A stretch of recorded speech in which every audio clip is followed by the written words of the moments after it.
पिताजी करीबन 30 साल से टेलरी का काम करते हैं। ठीक है। तो जैसे वो रोज़ जाते थे काम के लिए, वैसे एक दिन भी गए। सुबह उन्होंने नहाया धोया, पूजा की और मम्मी ने उनके लिए नाश्ता रोटी बनाई। तो वो चले गए थे। ठीक है। शाम को दिन भर तो कि फोन वगैरह उनका कुछ नहीं आया, और दिन आता था उस दिन नहीं आया। शादी में गई थी उसमें, हमको नहीं पता था कि वो शादी में गए थे, क्योंकि असल में हम लोग तो वो हैं, वो लोग संवर्ण जाति के लोग हैं। तो उन्हीं के मकान मालिक की बेटी की शादी थी। इनकी दुकान में जी पापा काम करते थे किराए में। ठीक। तो फिर उसके बाद शाम को भाई ने उनके फ़ोन पर फ़ोन किया पापा के, और इसने किया छोटे वाले ने।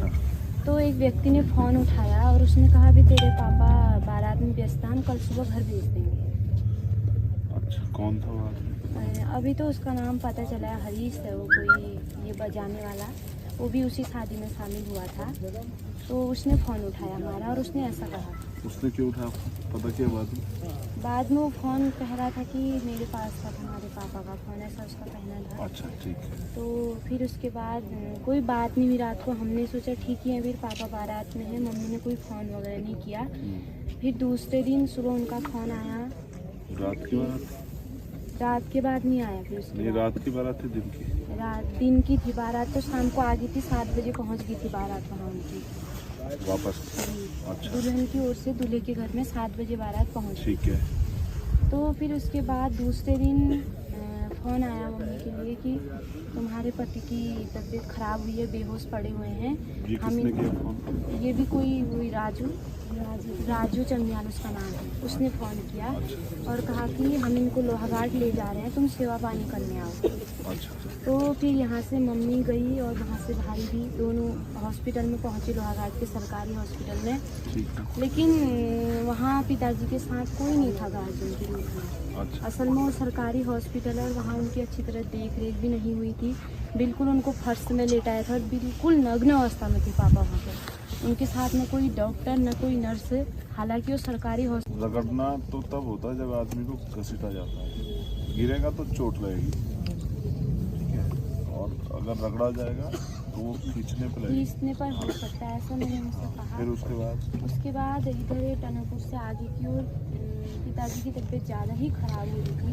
तो उन्होंने मेरे से छोटे इससे कहा, ये संजय से 15 साल का है, इससे उन्होंने बिल्कुल कांपते हुए और बहुत ख़राब स्थिति में कहा कि मुझे खाते समय मारा।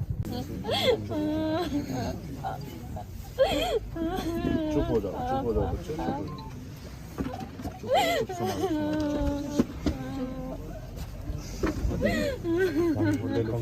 चुप हो जाओ बच्चे। अब भाई यहाँ आए ना तुमसे मिलने के लिए, तो अब चुप हो जाओ, हौसला रखो। अच्छा, एक बात का और जवाब दे दो, तुमसे ही पूछ रहे हैं। चुप हो गए, एक बार सुन लो बस। फिर अगर देखो, पानी पियोगे? चुप हो गए। अच्छा, अगर रोने से उनको न्याय मिलता ना तो मैं भी रो लेता हूँ। हम सब लोग रो लेते हैं, हम सब लोग चाहते हैं ना उनको न्याय मिले, हम सब लोग रो लेते हैं बहुत। लेकिन हमारी चीखें सुन कौन रहा है? क्या हमारे आंसुओं से, हमारी चीखों से किसी को तकलीफ होती है? अभी तो हमें इंसान में नहीं समझा गया है। जानवर को पीट दिया जाए तो उस पर भी चर्चा होती है, हम हमारे कत्ल पे चर्चा नहीं होती है। तो रोने से बच्चे कुछ नहीं होगा, लड़ना पड़ेगा। अगर ये लोग न्यायप्रिय लोग होते तो अपने आप ना न्याय दे देते, फिर हम लोग क्यों आना पड़ता, आप लोग क्यों रोना पड़ता? ये सिस्टम ना उनके साथ खड़ा जो ताकतवर लोग हैं, कमजोरों के साथ नहीं खड़ा है। और हर कमजोर को अपनी लड़ाई खुद लड़नी पड़ेगी। बस ये है कि अगर पता लग जाए तो हमारे जैसे लोग आ सकते हैं लड़ने। अच्छा सोचो, तुम बहादुर हो तभी तो तुम लोग न्याय चाहते हो, कमजोर होते तो घर बैठ जाते। ठीक है, परेशान मत हो। देखो, हम फिर कह रहे हैं, तुम्हारे सामने ना कोई नहीं बैठा, तुम्हारा भाई बैठा है। ये छोटे हैं ना तुमसे, हम बड़े, बिल्कुल स्पष्ट कहने वाले आप। अभी पूछेंगे उनसे भी, बस हमें FIR कॉपी चाहिए।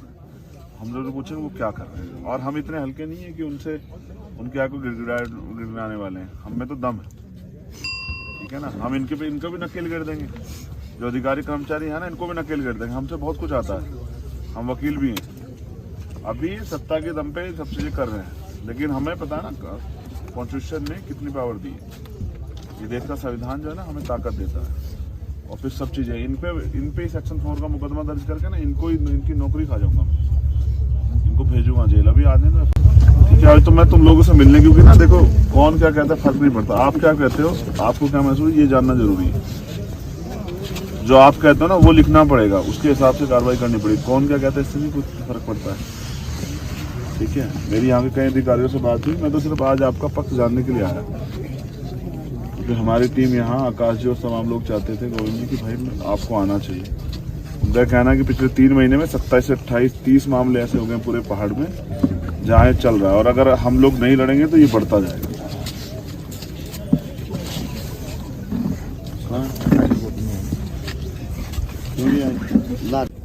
इनको अभी नहीं पता टाइम की क्या वैल्यू है, रंग की क्या वैल्यू है, दिन की क्या वैल्यू है। हम लॉयर है ना, हम जानते हैं। और ज्ञात और अज्ञात मुकदमे क्या वैल्यू है ये भी हम समझते हैं। पुलिस का स्पेशली मोटो ये होना चाहिए ना कि न्याय मिले, क्योंकि अपराध जो भी करेगा ना वो अगर उसको छूट मिलेगी तो वो दोबारा करेगा, उसकी नेचर में आ जाएगा। ये बुरा, इससे नुकसान होता है। चलो आप कह रहे हैं इन्होंने एप्लीकेशन जो है ना बल्कि अज्ञात में तहरीर लिखे हैं वो है, क्या कहते हैं, पुरारी जी ने लिखी है तहरीर, उनके स्टेटमेंट से लिखे हैं। हाँ अच्छा, तहरीर कहाँ है पुरारी जी? क्या नाम है उनका? अमित पुरारी है। अमित पुरानी, हाँ अमित कहाँ है अमित? उन्होंने तहरीर लिखी है, उनके बयान भी। अमित जी को बुला दो, अध्यक्ष जी को बुलाओ। हमारे। अच्छा ये तो एक वो हो गया सर, जिस टाइम एप्लीकेशन लिखी गई ना उस टाइम में कुछ पता नहीं था हुआ क्या। चलो हाँ, ठीक इसलिए ठीक, हम- अच्छा ठीक, ये ठीक है। अब मैंने उसको वो नहीं पढ़ा, ये तो होगी पहली बार। अच्छा उसके बाद इन्होंने कुछ अपनी उसमें बयान में ना कुछ नाम दिए, क्या उनसे पूछताछ हुई? बिल्कुल दोबारा कर पॉलीग्राफ टेस्ट भी हो रहा है अभी। पॉलीग्राफ टेस्ट करवा दिया, कल अनुमति मिल गई है। अच्छा अभी वो केस होगा ना, उनकी कंसल्ट लेनी पड़ती है कोर्ट से। हाँ, नहीं मुझे जी जी बस वो प्रोसेस चल रहा है। अच्छा इसमें आपके जो भी ये वो है ना, एक बार अभी वहाँ जा, हाँ मैं उनसे भी बात करूँगा। कप्तान साहब से डिस्कस। नहीं मैंने आपके यहाँ 2 मेल किए हैं, आपके यहाँ आ जाएगा। एक आपके यहाँ डीजीपी को किया है और एक आयोग के जो चेयरमैन है उनको किया है। तो आपके डीआईजी के साथ कौन? माने साहब, नीलेश, हाँ उनसे भी मेरी अभी आते हुए बात हुई थी। वो साथ राज्यपाल आए हुए थे, उसमें लोग बात हुई। तो सर से आप बिल्कुल सर आपको पूरा हाँ, ब्रीफ मैं पूरा उसको ब्रीफ नहीं करूंगा। होगा। 2 चीजें आपसे, क्योंकि ना ग्राउंड लेवल पे आप काम करेंगे। इस मामले में तो खैर ऐसा है कि हमारे एसपी सर भी मतलब आप देखा नहीं होगा सर, खुद 2 बार आए।